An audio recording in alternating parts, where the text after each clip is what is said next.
आज का हमारा टॉपिक है basic electronics. Basic basic electronics में हम पढ़ेंगे, सबसे पहले हम पढ़ेंगे एनर्जी गैप के बारे में।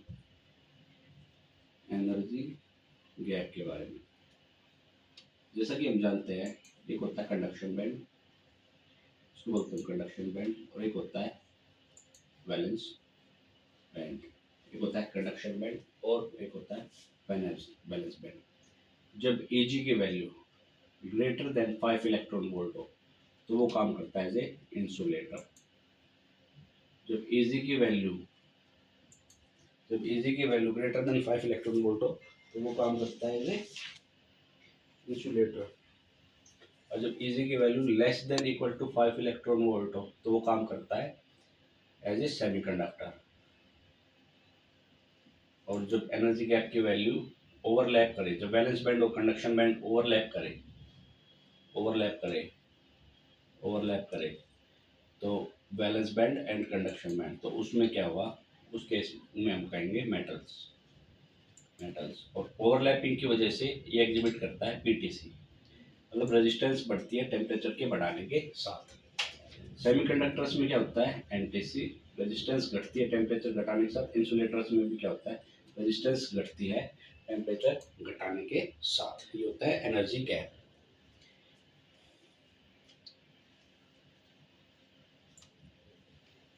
अब बात करते हैं प्योर सेमीकंडक्टर की।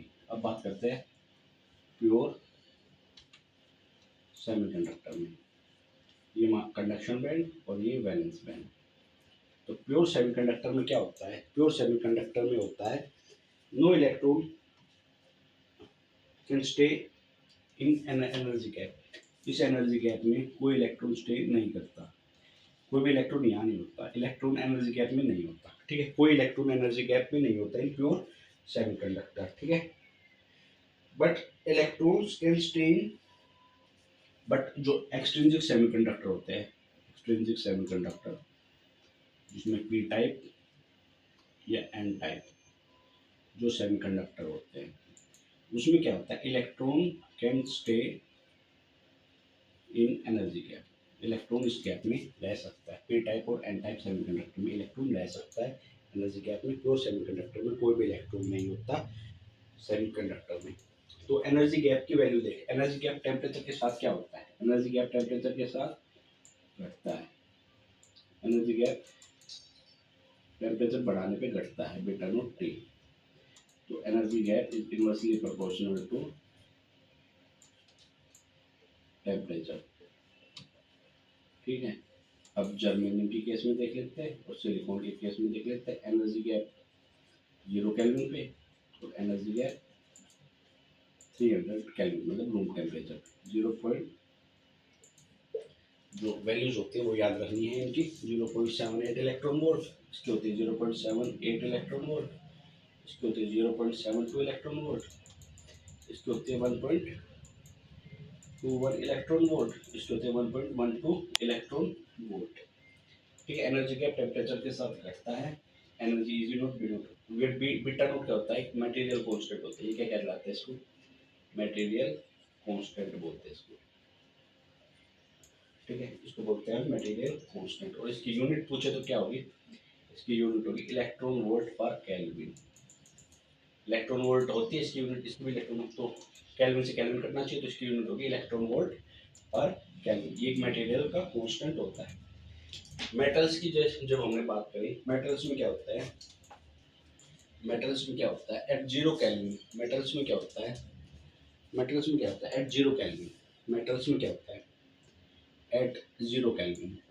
अब जीरो केल्विन पे बात करते हैं, मेटल्स में क्या होता है, फ्री इलेक्ट्रॉन कंसंट्रेशन, जो फ्री इलेक्ट्रॉन कंसंट्रेशन होती है ना, कंसंट्रेशन, ये डिपेंड नहीं करती, डज नॉट डिपेंड ऑन, ये डिपेंड नहीं करती टेम्परेचर पे, ये टेम्परेचर पे डिपेंड नहीं करती। फ्री इलेक्ट्रॉन कंसंट्रेशन टेम्परेचर पे डिपेंड नहीं करती। तो फ्री इलेक्ट्रॉन कंसंट्रेशन कितनी होती है, 10⁻28 इलेक्ट्रॉन्स पर मीटर क्यूब, ये इसकी इलेक्ट्रॉन्स होते हैं। तो टेम्परेचर पर डिपेंड नहीं करती। ये ओवरलैप करते हैं, जिसकी वजह से ई क्या एग्जिबिट करता है, पीटीसी एग्जिबिट करता है वैलेंस बैंड और कंडक्शन बैंड में। सेमीकंडक्टर्स की हो गई बात। अब सेमीकंडक्टर्स में बात करेंगे at T equals to 0 kelvin. At T equals to 0 kelvin conduction band होता है खाली, कंडक्शन बैंड होता है एम्प्टी। तो ये किसका काम करता है, ये इंसुलेटर का काम करता है। तो सेमीकंडक्टर किसका बिहेव करता है एट 0 केल्विन, इंसुलेटर का बिहेव करता है, क्योंकि कंडक्शन बैंड खाली होता है, कंडक्शन बैंड खाली होता है। जैसे टेम्परेचर बढ़ाएंगे कोवेलेंट बॉन्ड टूटेंगे, जैसे टेम्परेचर बढ़ाएंगे कोवेलेंट बॉन्ड ब्रेक होंगे, कंडक्शन बैंड में कोवेलेंट बॉन्ड ब्रेक होंगे और ब्रेक होने के बाद क्या होगा, कंडक्शन स्टार्ट कर देगा। ठीक है, ये इंसुलेटर हमें जाता है सबसे ज़्यादा बैड कंडक्टर ऑफ इलेक्ट्रिसिटी होता है। इसमें एग्जांपल देख लेते हैं इंसुलेटर्स के। Diamond, SiO2, silicon dioxide, diamond, इस तरीके के इसके एग्जांपल्स हैं। AF, वुड इसके एग्जांपल्स हैं। अब सेमीकंडक्टर्स भी एक होता है सिलिकॉन का और एक होता है जर्मेनियम का। सिलिकॉन में जो करंट होता है वो होता है नैनो एम्पियर्स में, माइनॉरिटी करंट होता है, और इसमें होता है माइक्रो एम्पियर्स में। ठीक है,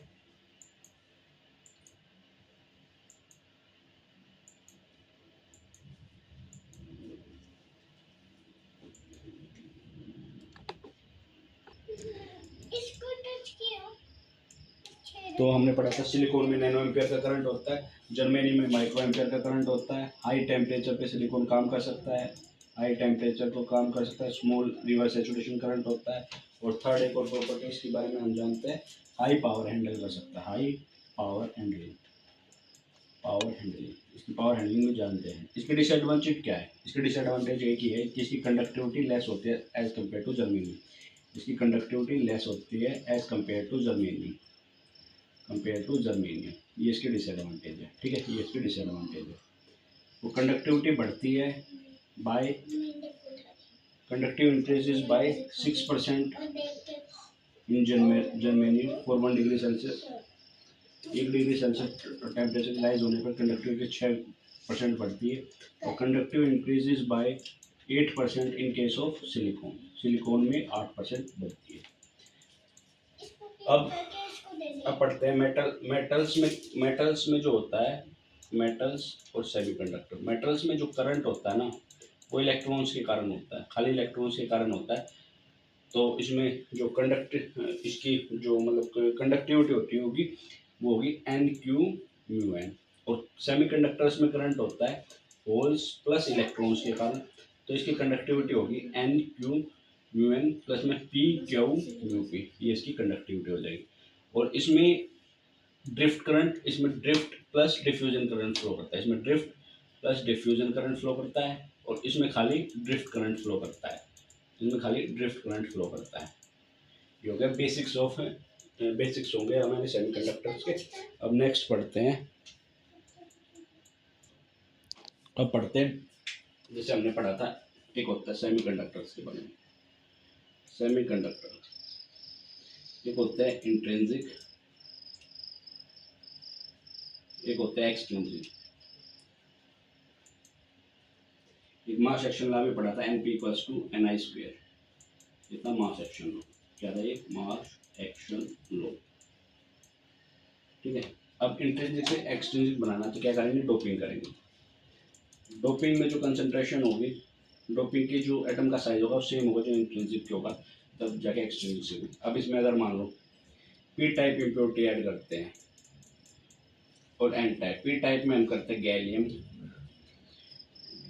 13 नंबर के जो ग्रुप होते हैं वो ऐड करते हैं, गैलियम नहीं, बोरोन एल्यूमिनियम गैलियम नहीं, बोरोन एल्यूमिनियम गैलियम और इंडियम, ये पी टाइप इम्प्योरिटीज होती है।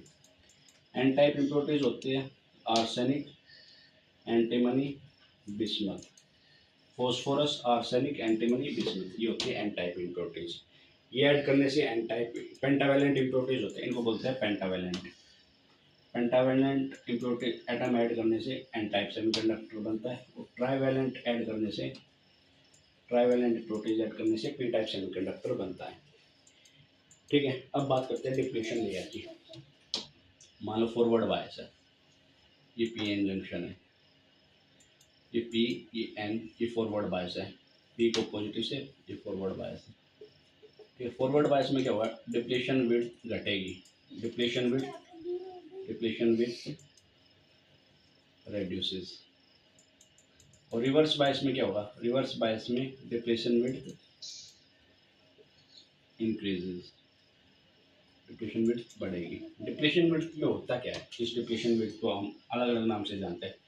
Space charge region, space charge region, transition region, अलग अलग नाम से इसको हम बाय। और इसमें क्या क्या होता है, इसमें होता है इमोबाइल चार्ज कैरियर्स, इमोबाइल जो मूव नहीं कर सकते, इमोबाइल चार्ज कैरियर्स। इसमें इमोबाइल चार्ज कैरियर्स होते हैं, immobile charge ions and covalent bond होते हैं। और ये जो डिप्लीशन लेयर है, यहाँ के जो मेजॉरिटी, जैसे यहाँ पे होल है, यहाँ पे इलेक्ट्रॉन है, तो मेजॉरिटी कैरियर के लिए एक तरीके का बैरियर का काम करेगा। ये क्या करेगा, मेजॉरिटी कैरियर के लिए डिप्लीशन लेयर क्या करती है, बैरियर का काम करती है। Barrier for majority charge carrier, majority charge carrier के लिए ये एक एज ए बैरियर का काम करता है। प्योर एन जंक्शन को जोड़ता है तो डिप्लीशन लेयर बनता है, इसको स्पेस चार्ज रीजन और ट्रांजिशन रीजन बोल दिया इसको।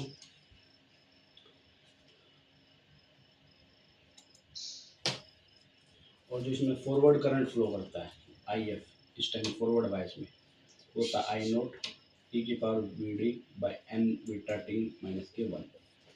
अब जो इसमें जो एन की वैल्यू होती है, एन की वैल्यू 1 होती है जर्मेनियम के केस में, एन की वैल्यू 2 होती है सिलिकॉन के केस में, जिसको बोलते हैं रिकम्बिनेशन फैक्टर, जिसको बोलते हैं रिकम्बिनेशन फैक्टर बोलते हैं इसको।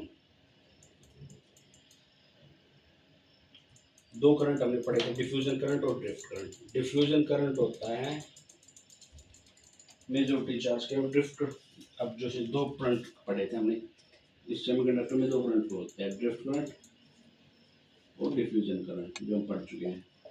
ड्रिफ्ट करंट होता है मेजॉरिटी चार्ज कैरियर की वजह से, और डिफ्यूजन करंट होता है माइनॉरिटी चार्ज कैरियर की वजह से, ड्रिफ्ट करंट होता है जो फ्लो करता है। ठीक है, width, depletion width is inversely proportional to doping होती है। विड्थ जो होती है inversely proportional to the root of doping. Formula जाए तो विड्थ का फार्मूला क्या होगा, विड्थ का फार्मूला होगा twice epsilon by Q 1 by N A plus 1 by N D, और कट इन वोल्टेज या बेट इन वोल्टेज जो भी होती है इसकी मीटर में आ जाएगी। तो विड्थ किस पे डिपेंड करती है, टाइप ऑफ मटेरियल, डोपिंग और कॉन्टैक्ट पोटेंशियल पे डिपेंड करती है width of the depletion layer. ठीक है, 3 पैरामीटर पे ये डिपेंड करती है।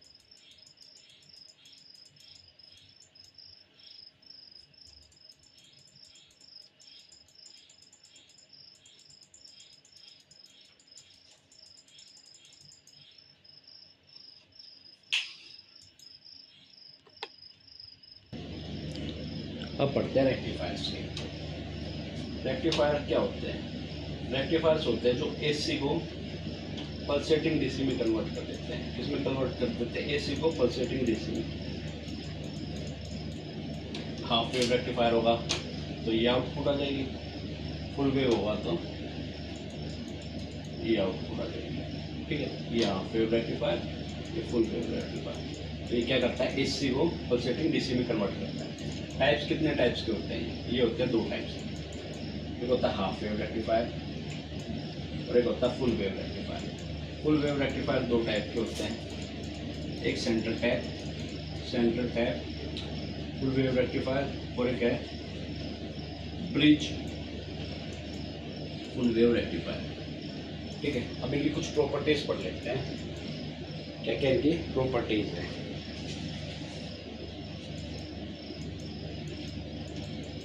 पीक इनवर्स वोल्टेज पहले देख लेते हैं।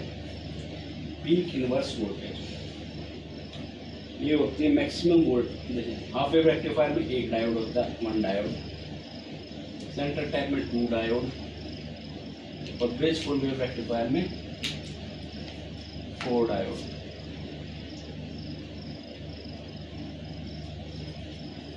ठीक है। पीक इनवर्स वोल्टेज इसमें क्या होगी, Vn। इसमें पीक इनवर्स वोल्टेज की बात करें तो इसमें होगी Vn, फुल वेव रेक्टिफायर में होगी 2Vn, और इसमें होगी ब्रिज फुल वेव रेक्टिफायर में इसमें होगी 2Vn, और इसमें होगी Vn, पीक इनवर्स वोल्टेज। ठीक है। अब बात करते हैं इसकी आरएमएस वैल्यू की। RMS output current, RMS output voltage, RMS output voltage ये हो जाएगी हाफ वेव रेक्टिफायर में V0 by pi, 2V0 by pi, और 2V0 by pi. RMS value हो जाएगी, आरएमएस आउटपुट वोल्टेज हो जाएगी I0 बाई 2, I0 बाई √2, और I0 by √2।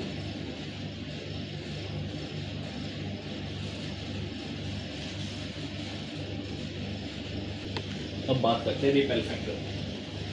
Repel factor half wave rectifier में होता है 1.21, यहाँ होता है 0.48, और यहाँ भी होता है 0.48। कितना इसी कंटेंट है ये उसको बताता है, इसमें कितना इसी कंटेंट है। तो इनमें इसी कंटेंट कम हुआ, इसमें इसी कंटेंट ज़्यादा होगा, 1.21।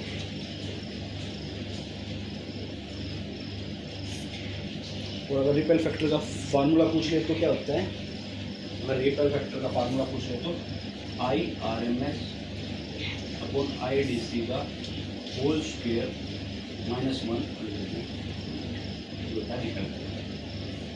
1.1, 0.48, 0.48।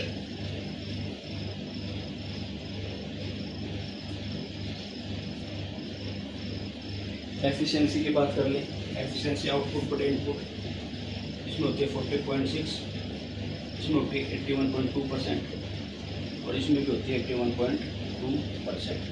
जो होती है फुल वेव रेक्टिफायर और हाफ वेव रेक्टिफायर की एफिशिएंसी। फॉर्म फैक्टर होता है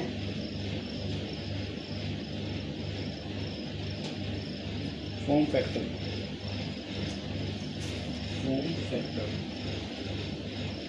RMS value upon average value. तो ये होता है 1 पॉइंट। फॉर्म फैक्टर इस केस में क्या होता है 1.57। फॉर्म फैक्टर यहाँ हो जाता है, फॉर्म फैक्टर यहाँ हो जाता है, फॉर्म फैक्टर 1.11, और यहाँ फॉर्म फैक्टर हो जाता है, थर्ड में हमारा फॉर्म फैक्टर हो जाता है 1.11। ठीक है। Form factor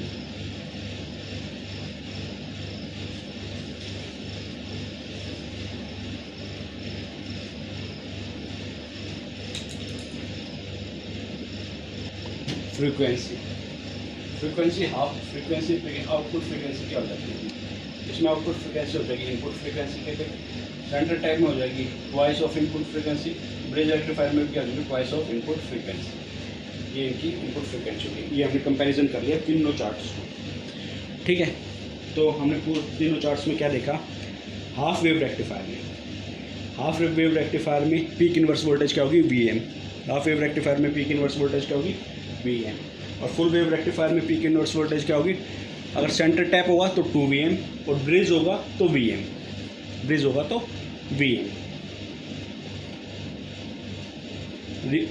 RMS Vm by pi, 2Vm by pi, और इसमें क्या होगी 2Vm by pi, Im/2, Im/√2, Im/√2। Repel factor half wave rectifier 1.21, फिर होगा 0.48, फिर होगा 0.48। एफिशिएंसी 40.6, 81.2%, 81.2%।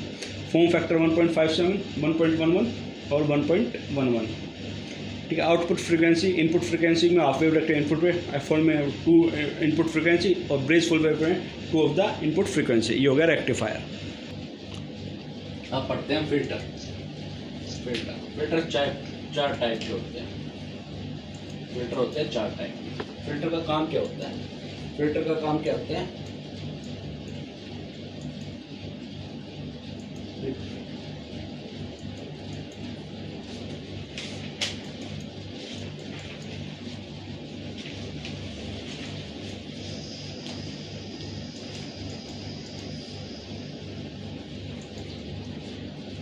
फिल्टर का काम होता है to remove the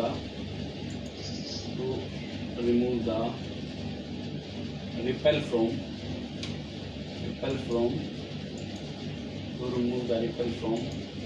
rectified output। कोई 4 टाइप के होते हैं। Low pass filter, high pass filter, band pass filter, band stop filter, या जिसको हम बोल देते हैं नोच फिल्टर। ठीक है, ये लो फ्रीक्वेंसी को पास करता है। लो पास फिल्टर क्या करता है? लो फ्रीक्वेंसी इसको पास कर देता है। ये हाई फ्रीक्वेंसी इसको पास करता है। और ये क्या करता है? ये किसी एक बैंड को पास करता है। F1 माइनस में F2 मान लो एक बैंड को पास करता है। ये एक फ्रीक्वेंसी को रिमूव कर दे, एक बैंड को रिमूव कर देता है। इस बैंड को रिमूव कर देता है और ये वाली पास कर देता है, इस बैंड को रिमूव कर देगा और ये वाली पास कर देगा। ठीक है, लो पास फिल्टर बनाना हो, लो पास फिल्टर का काम कर ये होता है रेजिस्टेंस, ये होता है कैपेसिटेंस, ये दे दिया वी नोट, वी इनपुट और यहाँ ले लिया वी आउट, ये आर और सी, ये होता है low pass filter. High pass filter, यहाँ कैपेसिटेंस पहले लग जाता है, ये रेजिस्टेंस, यहाँ कैपेसिटेंस, ये रेजिस्टेंस, ये वी इनपुट और ये वी आउट। तो ये सर्किट हमें देखने से पता चल रहा है। इसमें जैसे हम स्क्वायर वेव देंगे, स्क्वायर वेव इनपुट देंगे, स्क्वायर वेव इनपुट देंगे, तो इसमें आउटपुट क्या है? अगर वी इनपुट स्क्वायर वेव है तो आउटपुट क्या है? बढ़ेगा। ठीक है, तो फिर इस पोर्शन में क्या करेगा? बढ़ेगा। ठीक है, तो फिर क्या करेगा? बढ़ेगा। तो किसकी आउटपुट लेवल है? ये एज ए इंटीग्रेटर का काम करता है। तो किसका काम करता है? इंटीग्रेटर का काम करता है low pass filter. High pass filter में आउटपुट इनपुट दे देते ही है। तो इसमें क्या करता है? High pass filter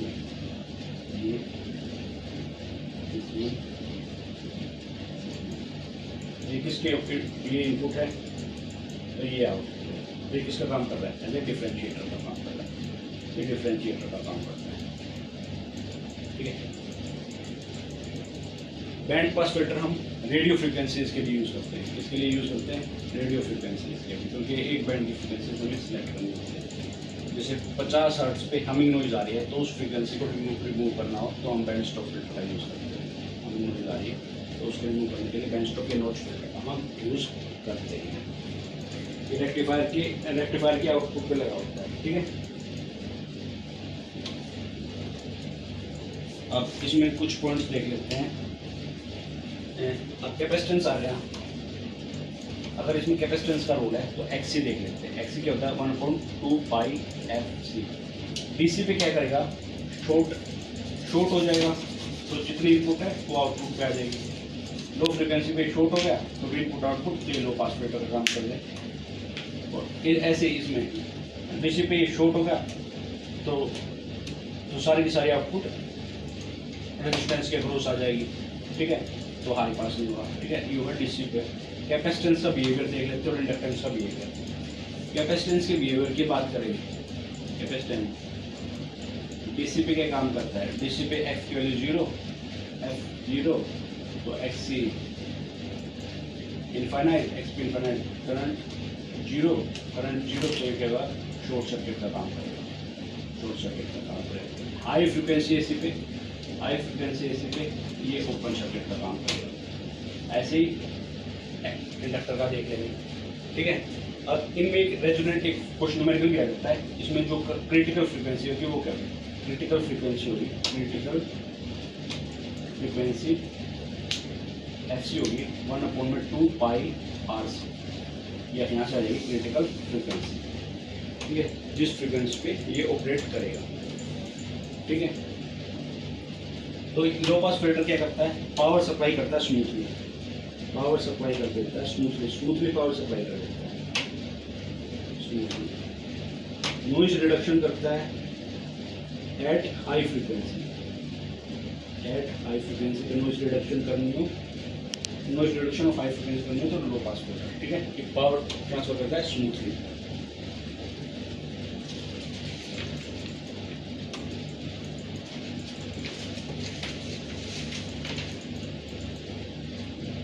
radio frequency में यूज़ करते हैं, रेडियो रिसीवर पे यूज़ करते हैं इसको, रेडियो रिसीवर पे यूज़ करते हैं।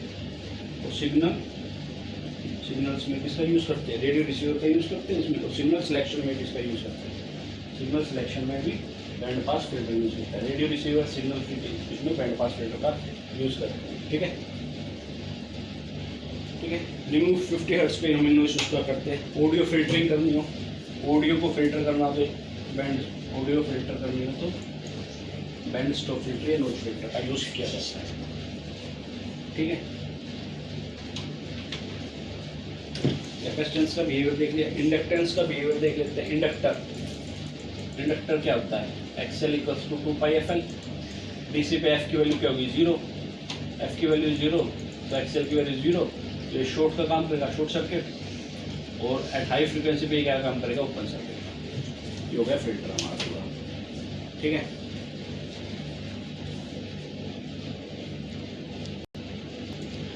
अब बात करते हैं, अगर मान लो वोल्टेज को स्मूथ करना है, वोल्टेज सेटिंग कौन करता है, वोल्टेज को स्मूथ करना है तो कैपेसिटर फिल्टर लगा दें।